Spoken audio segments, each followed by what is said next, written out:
ये 4-5 जिले मिलके जो राजस्व गवर्नमेंट को नहीं देते ना, उससे ज्यादा राजस्व तो हमारा नीम का थाना देता है। थारो नाम राजेश भाईडा है, तो बचपन से ही हो कि अब बाद में पड़े हो जाए?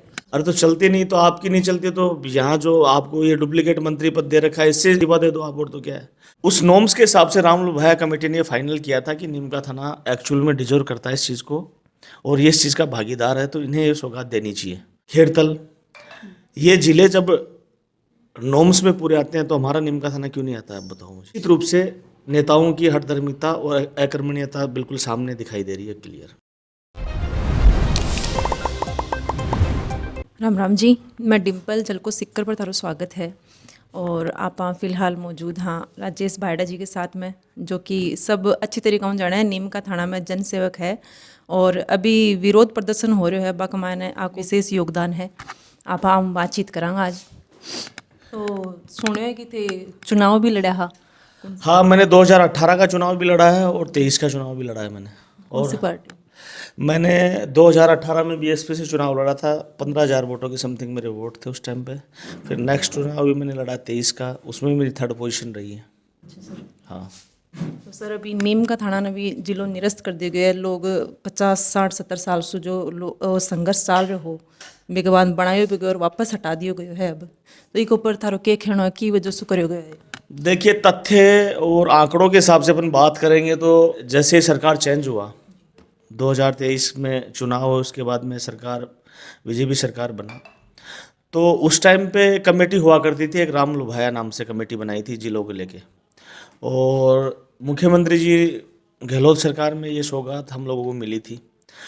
तो मैं आपके चैनल के माध्यम से बताना चाहूँगा कि उस टाइम पे हमारे जो जिलों के लेके हमारे जो नॉर्म्स थे, भौगोलिक स्थिति है, पॉपुलेशन है, राजस्व कहाँ तक हमारे निमका थाना से सरकार को, प्रदेश को क्या राजस्व मिलता है, उस नॉर्म्स के हिसाब से रामलू भाया कमेटी ने फाइनल किया था कि निमका थाना एक्चुअल में डिजर्व करता है इस चीज़ को, और ये इस चीज़ का भागीदार है, तो इन्हें ये सौगात देनी चाहिए।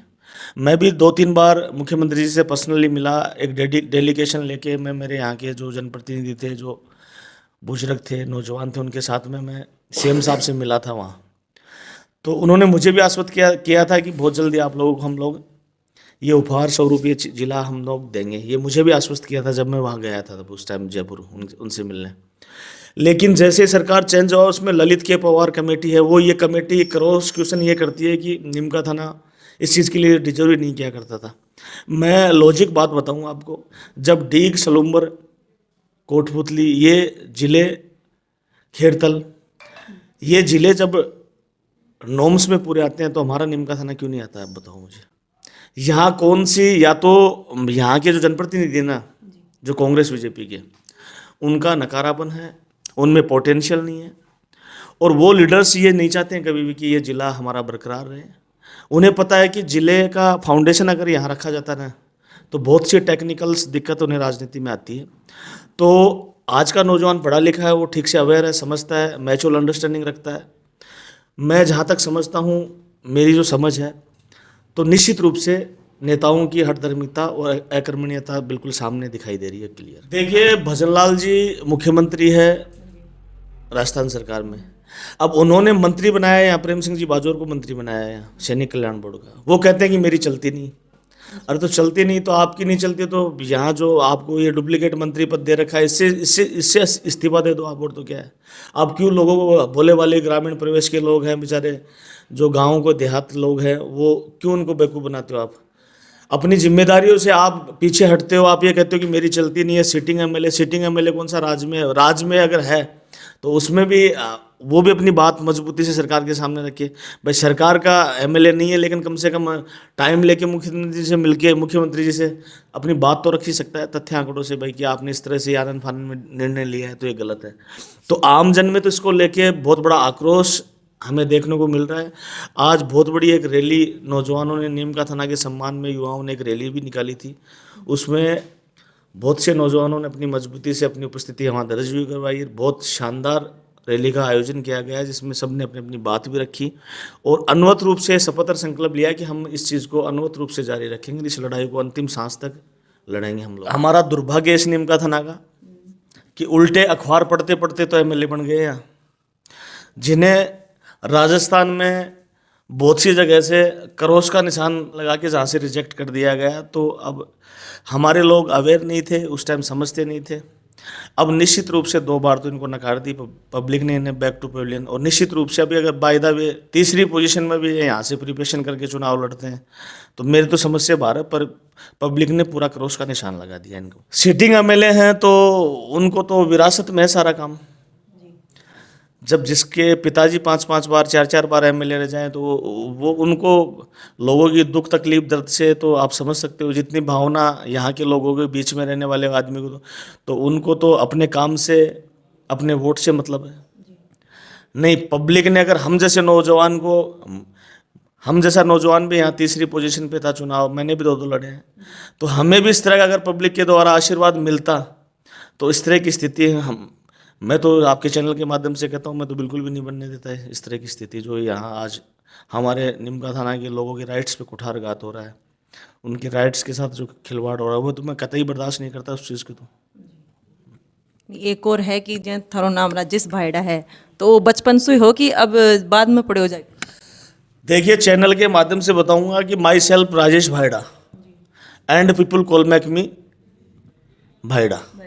ये ग्रामीणों द्वारा जो प्यार से, जो मेरे ग्रामीण परिवेश में लोगों ने जो मुझे प्यार से जो नाम दे रखा है, टैग नेम हो गया है मेरा, तो ये भायड़ा मेरा टैग नेम है। लोग मुझे प्यार से इसी नाम से बोलते हैं, तो मुझे भी अच्छा लगता है और लोगों को भी अच्छा लगता है। हम आपस में कन्वर्सेशन करते हैं, बातचीत करते हैं, तो उसमें इस तरह का एक ट्रेडिंग नाम हो गया है ये लोगों के बीच में। तो ऑल ओवर हमें भी सेटिस्फेक्शन है और हमारे लोगों को भी इस चीज़ को लेकर बहुत संतुष्ट है। जो जाम लग गया है, पुलिस के बीच में झड़प हुई है, के कारण हो की बात हुई? झड़प का देखो, आंदोलनों में अक्सर होता है कि बहुत से पक्ष विपक्ष के, पार्टी पॉलिटिक्स की विचारधारा के लोग होते हैं, और उसमें क्या है कि प्रशासन एक ब्यूरोक्रेसी एक ऐसी चीज़ है, वो सारा तंत्र इस तरह चलता है जासूसी के तंत्र के हिसाब से। तो उसमें उन्होंने 2-4-5 आदमी इस तरह से इन्वॉल्व कर दिए कि आप लोग ठीक से इसको किस तरह से फेलियर कर सकते हैं, इस आंदोलन को उग्र रूप कैसे नहीं दिया जाए, या लोगों की जो जनभावना जुड़ी हुई है, संवेदनशील जो मुद्दा है, इसको किस तरह से शांत किया जाए, किस तरह से बैलेंस किया जाए, उसी को आधार मानते हुए उन्होंने, शासन प्रशासन ने वहाँ ये प्रयास किया गया है कि इस आंदोलन को हम किस तरह से कुचलें। लेकिन मजबूती से तमाम नौजवान साथी, हम जैसा लीडर, उनका भाई, उनके साथ अंतिम सांस तक डटा रहा, और उसका रिजल्ट ये है कि शासन प्रशासन को वो चीज़ माननी पड़ी। और आने वाले समय में भी, क्योंकि हमें भी ये चीज़ पता है कि हमें भी एनर्जी सेव करके रखना पड़ेगा, क्योंकि ये फेज में चलेगा। जैसे एपिसोड 1 हो गया, 2 हो गया, 3 हो गया, तो ये अनवरत रूप से जारी रहेगी ये लड़ाई, ये चरणों में चलेगी, लंबी लड़ाई है। क्योंकि कमेटी एक कमेटी ये कह देती है रामलू भाई जी की कि जिला पूरे नॉर्म्स पूरे करता है, जिले के लिए निमका थाना डिजर्व करता है, उन्होंने सौगात भी दी। दूसरी सरकार आती है, वो ये कहती है, बहुत से अपोजिशन के लीडर्स ये कहते हैं, बीजेपी वाले ये कहते हैं कि जिले के लिए निमका थाना डिजर्व नहीं किया करता था। जब यहाँ के, आज इस चैनल के माध्यम से बताऊँ आपको, डीग, खेड़तल, ये जो जिले हैं ना, पोजीशन ये है कि निमका थाना जो पूरे संपूर्ण स्टेट को जो राजस्व देता है ना, ये यहाँ बहुत बड़ा माइनिंग का हब है, औद्योगिक इकाइयाँ हैं यहाँ। 4 जिले जो राजस्व नहीं दे पाता ना, वो तो जो 4 जिले इन्होंने रखे हैं, जैसे डीग है, स्लूमर है, खेड़तल है, ये 4-5 जिले मिलके जो राजस्व गवर्नमेंट को नहीं देते ना, उससे ज़्यादा राजस्व तो हमारा निमका थाना देता है। ये मैं तथ्यों से बात कर रहा हूँ, आंकड़ों के साथ में। अगर कोई मुझसे कोई इस चीज़ में डिबेट भी करे ना, तो मैं सारी चीज़ों को एनालिसिस करके बता सकता हूँ अच्छे से, मजबूती से। और आज हमें देखने को मिल रहा है कि संभाग सीकर को बैठाया गया है। मैं तो टोटली ये बोलूँगा कि हमारे नकारे लीडर्स की वजह से ये सब हो पाया है। आज कांग्रेस वाला बीजेपी वाले को बोलता है, बीजेपी वाला कांग्रेस वाले को बोलता है। ये निश्चित रूप से, आज आपको सच्चाई बताऊँ क्या, यहाँ का कोई राजेश भायड़ा, ठीक है, तीसरी पोजीशन मेरी रही, 2 चुनाव मैंने लड़ दिए। हम जैसे लीडर्स की भी ये भावना है कि और भी राजेश भायड़ा यहाँ आए। लेकिन स्थानीय, एक बात बताओ, आज मुझे चैनल के माध्यम से बताता हूँ, कोटपुतली लोकल विधायक बनता है, खंडेला लोकल विधायक बनता है, श्री माधोपुर लोकल विधायक बनता है, खेतरी लोकल विधायक बनता है, उदयपुरवाटी लोकल विधायक बनता है। हमारे इस निमका थाना में 1989 में एक बार फूलचंद जी गुजर साहब एमएलए बने, तो उसके बाद में लोकल कोई लीडरशिप डेवलप नहीं हुई, किसी लोकल लीडर की लीडरशिप डेवलप ही नहीं हो पाई है।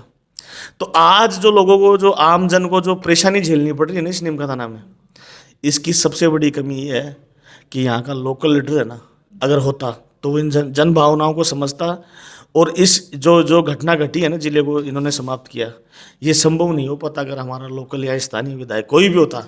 वो मैं ये नहीं कहता कि राजेश भायडा ही होता, अदरवाइज कोई भी नौजवान होता, किसी भी कौम से होता, लेकिन आज वो ये स्थिति नहीं बन पाती जो आज हमारे इस जिले को उठाया गया है, ये स्थिति नहीं बन पाती। मैं 100% दावे से कह सकता हूँ कि गारंटेड अगर कोई स्थानीय लीडर यहाँ का एमएलए होता तो इस जिले को एनी हाउ किसी भी कंडीशन में वो कैंसिल नहीं होने देता है। ये निश्चित रूप से आपको बता देना चाहता हूँ इस चैनल के माध्यम से। लेकिन एक है पैराशूटर, दूसरे को फुर्सत नहीं है, पोटेंशियल नहीं है कि अपनी बात को मजबूती से रख दें, कहीं बड़ी आवाज़ में, छोटी आवाज़ में अपनी बात को मजबूती से रख दें, तथ्य आंकड़ों से अपनी बात को रख दें। इस चीज़ को लेके एक बहुत बड़ा क्रांति का आगाज़ नौजवानों ने किया है। तो इस क्रांति को छोटे शुरुआत करके और एक बड़ा उग्र आंदोलन हम बहुत जल्दी बनाएंगे। 13 को एक सर्व समाज की हमारी एक बड़ी मीटिंग भी है, उसमें मैं भी पार्टिसिपेट होऊंगा और मजबूती से अपनी बात भी रखेंगे।